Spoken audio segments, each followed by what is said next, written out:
तो आइए भाई भक्तों ध्यान देते हैं। नवनीत कुमार छोटू भैया ग्राम रुहासी ब्लॉक 1 का जिला फिरोजाबाद से वार्ड नंबर 8 से जिला पंचायत सदस्य प्रत्याशी आपके बीच में आ रहे हैं। सभी जनता से करवत निवेदन है कि नवनीत यादव छोटू भैया का विशेष कर ख्याल रखना है। बहुत ही सुंदर स्वभाव वाले हैं और बहुत ही जुझारू कर्मठ हैं। एक बार इनको सेवा का मौका सभी जनता जनार्दन अवश्य दे, ये मेरा कहना है हाथ जोड़ करके। आइए कि सुमिरन करके मात पिता को गुर चरण में शीश नवाए, शारद से समहेश मनाऊं, शंकर सुमन गणेश मनाए।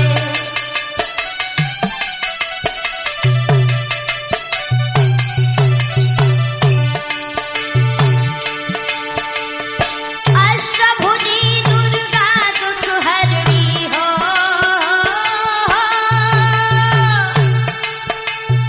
अष्टभुजी दुर्गा दुख हरणी, मैया शेरा की असवार।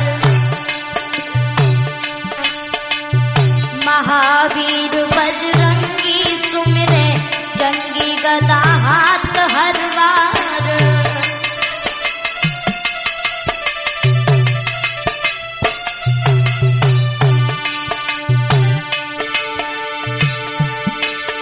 ए मात भारती तुम्हें मनाऊं, स्वर में करियो अधिक निखार।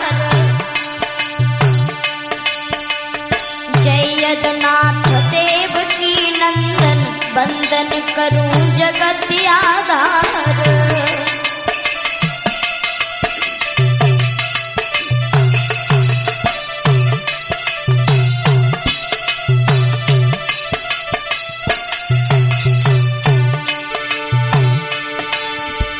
फिर सुमिरत है निज गुरु जी को, चरण कमल में शीश नवा।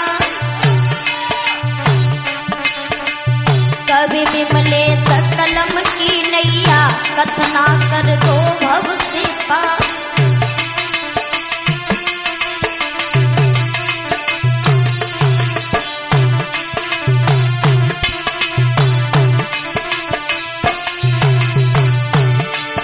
ए साखे छोड़े अब सुमिरन के, आगे महाल रहे समझाए।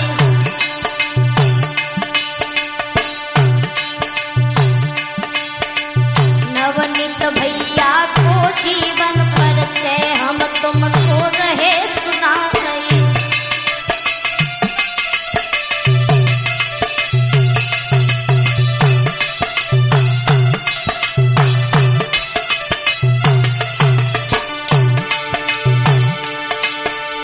जिला फिरोजाबाद शेर को यूपी में सिरमौर कहाई। जसराना तहसील पास में गांव रुहासी रहे बताई।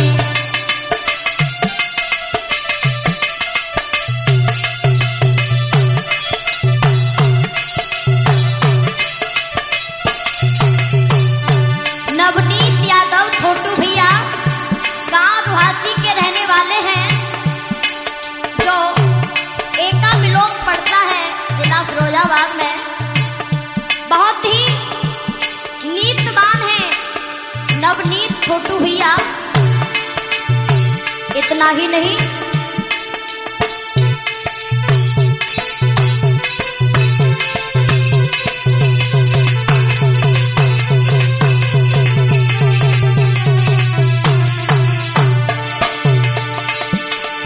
नगला नाहर पोस्ट बताऊं, एका ब्लॉक सुनो चितला। पावन धरती ब्रज भूमि की, संत श्रोमणी आए।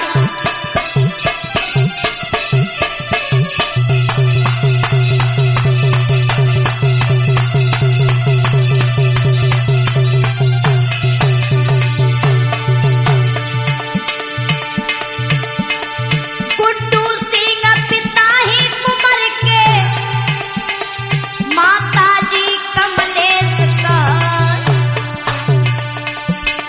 रामचंद्र सीता सी जोड़ी, सुंदरता कछु कही न जाए।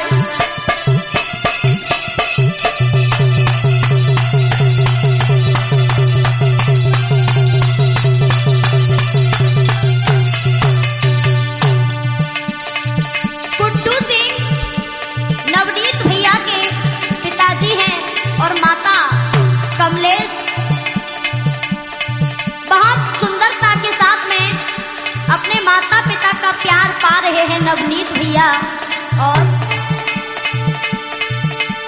तीन कुंवर जाए मैया ने, घर में खुशहाली गई छाए।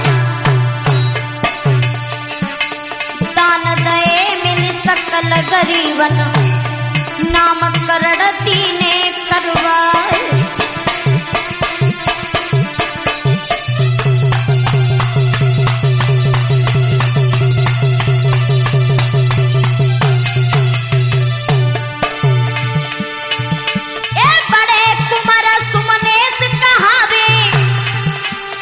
छोटे हैं नवनीत कुमार, सबसे छोटे प्रांशु बेटा, लिख रहे कवि विमलेश कुमार।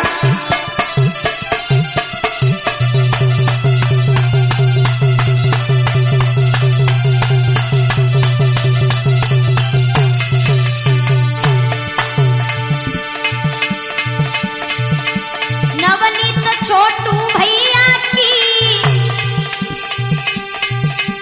जन्म तिथि हम रहे दर्शाए।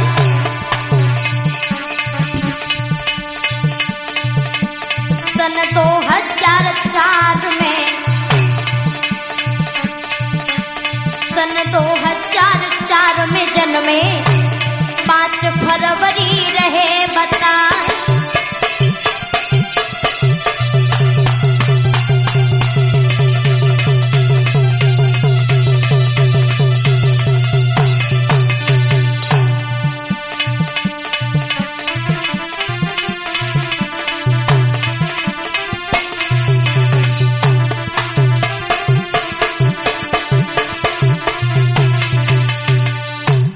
नवनीत यादव छोटू भैया सन 2004 में 5 फरवरी को अपनी मैया की कोख से जन्म लेते हैं।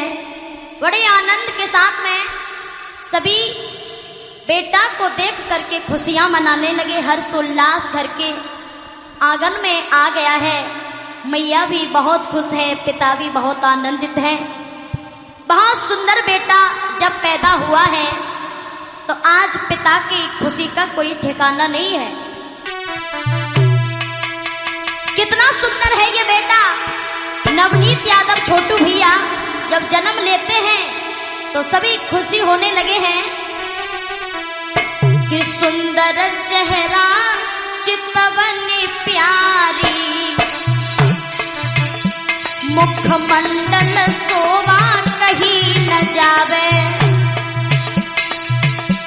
गोदी में ललाल टाई लयो, मैया कमलेश बहुत हर्षावे।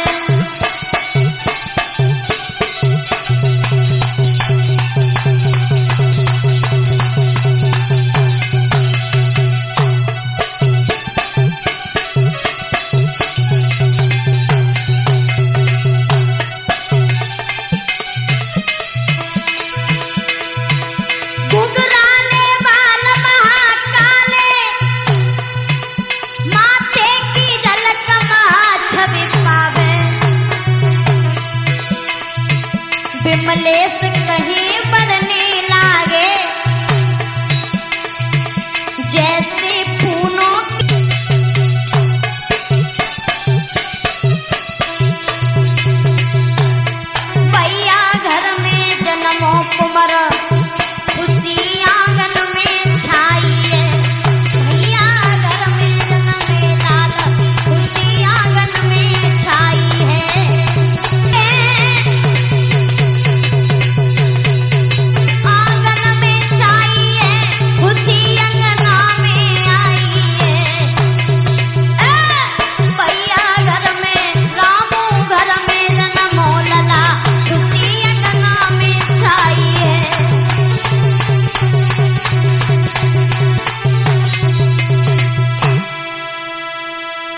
जैसे ही नवनीत छोटू भैया का जन्म हुआ है, उसी समय पिता और मैया देख करके बड़े आनंदित होने लगे। लेकिन बेटा भी दिन दूना भगवान की कृपा से बढ़ने लगा है। इतना सुंदर रूप है नवनीत छोटू भैया का, ये मानो देख करके चंद्रमा भी शर्मा जाए। लेकिन जैसा रूप है वैसे ही इनके गुण हैं। आइए बड़े आनंद के साथ में सभी श्रवण करते हैं।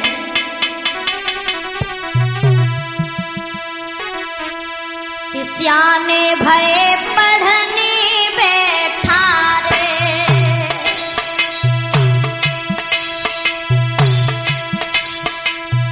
दो शिक्षा को कदम बढ़ाए, कुशल विचार लला छोटू के, माता पिता मन में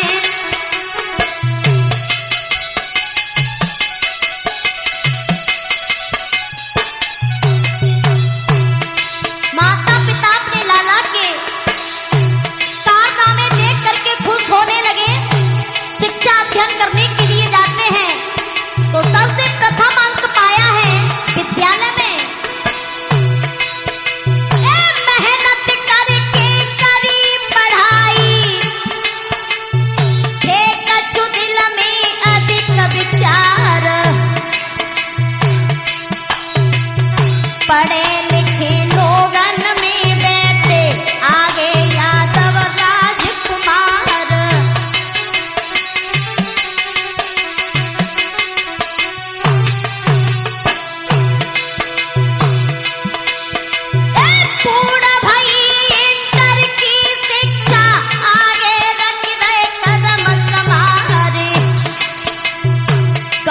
क्षेत्र जनता में जाना, छोटू करे कुशल व्यवहार।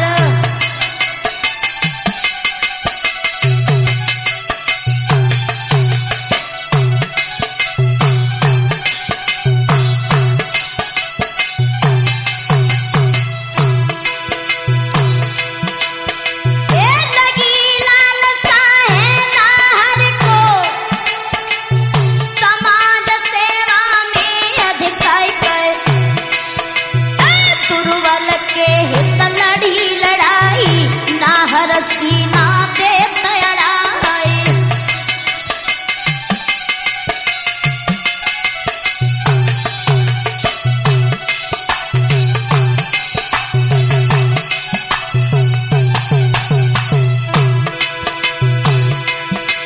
छोटू भैया जहाँ भी जाते हैं वहाँ खुशियों की लहर आ जाती है। क्या बात है, किसान हित में रहे हमेशा, धरना दे तक कहीं पे डरे, तन तन संका जाना हर तू, छोटू नाम बड़ो आकार।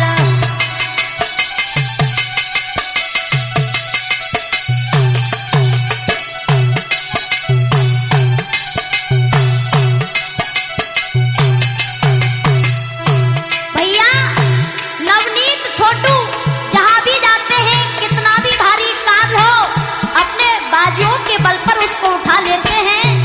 ये बेटा नहीं, ये मानो इस कुल में शेर पैदा हो गया। आहा,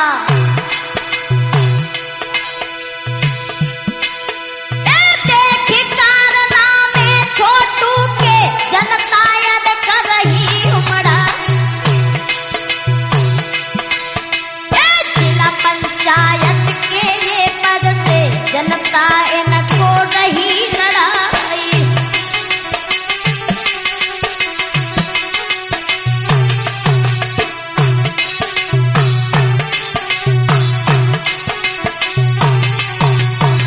नवनीत छोटू जनता के बीच में जब उतरे हैं तो इनके कारनामे जब जनता ने देखे हैं तो बेटा को साहस दिया और कहा, छोटू एक बार आप समाज में आइए। हुआ क्या,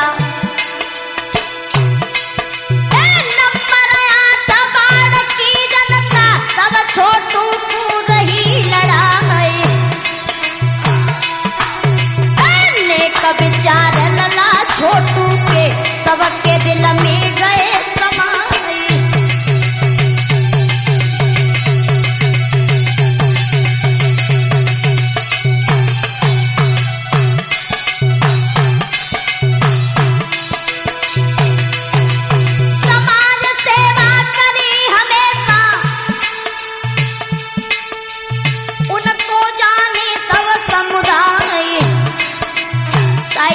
से यात्रा करते हैं, विपत मुसीबत घर घर जाए।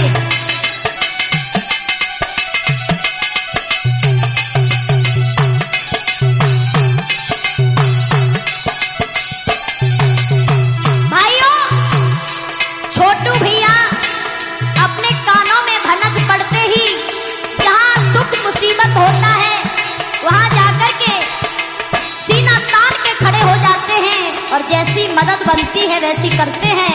बड़ा होनहार बेटा है।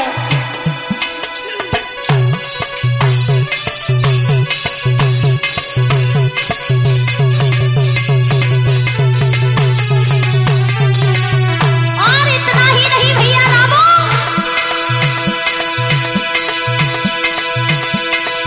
शादी किसी बहन बेटी की काफी योगदान दर्शाए। साइकिल से घर घर जा करके सब जनता की करे सहाय।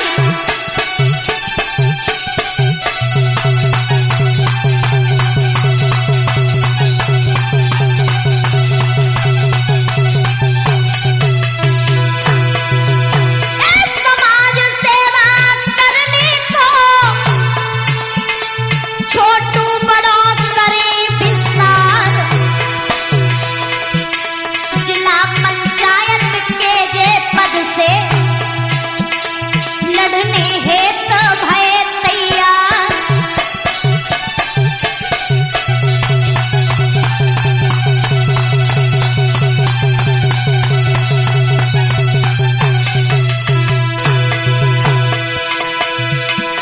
दो 2026 की बारी सबके रही सामने आए।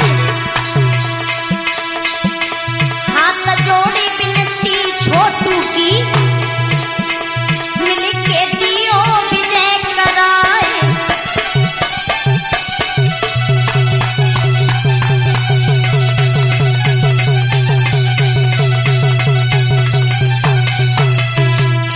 सभी जनता से हाथ जोड़ करके विनम्र निवेदन है कि छोटू भैया आपके बीच में आ रहे हैं।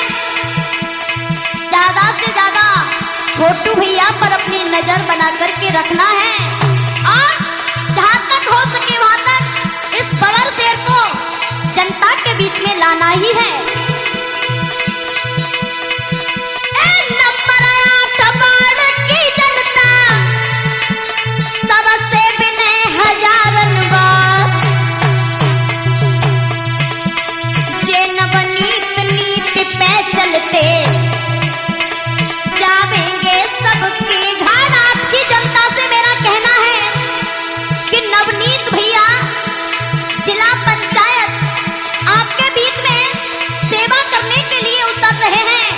सभी माता बहनों से, भाई बंधुओं से निवेदन है कि ज्यादा से ज्यादा बहुमत देकर के इनको विजयी बनाना है।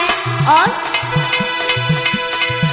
इस सभी क्षेत्र के काम अधूरे छोटू भैया दिए कराए। गली खड़ंजा सी करके घर घर नल दिए लगवाए।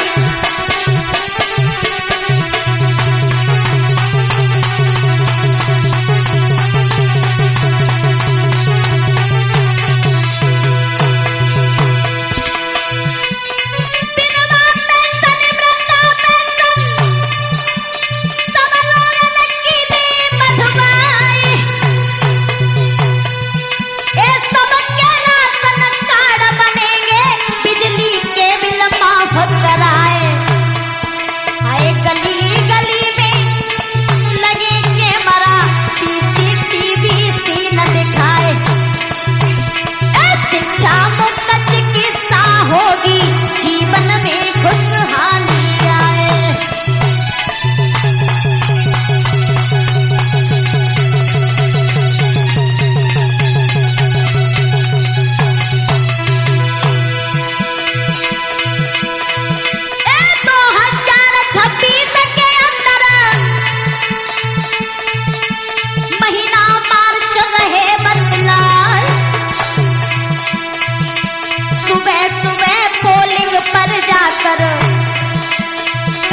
दिया मोहर लगाए।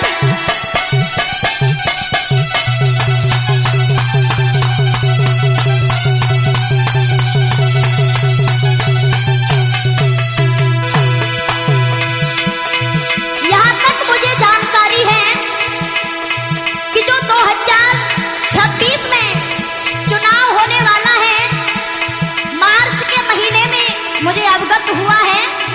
सबको याद रखना है और ध्यान में छोटू भैया की वही भोली भाली सूरत भी रखनी है। एक गीता सीता और संगीता, बहने अनीता सुनो हमार, करी करी करी करी ओट चलो घूंघट की, पोटन की कर देव भरमार।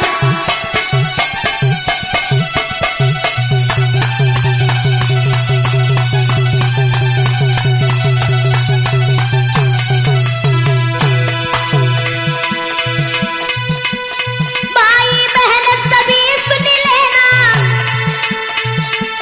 मौका कहीं निकल ना जाए।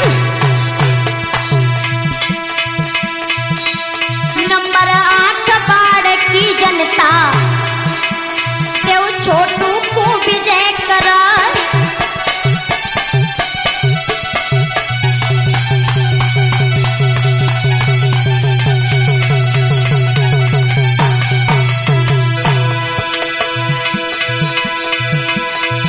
ए जीत जिला पंचायत आवे,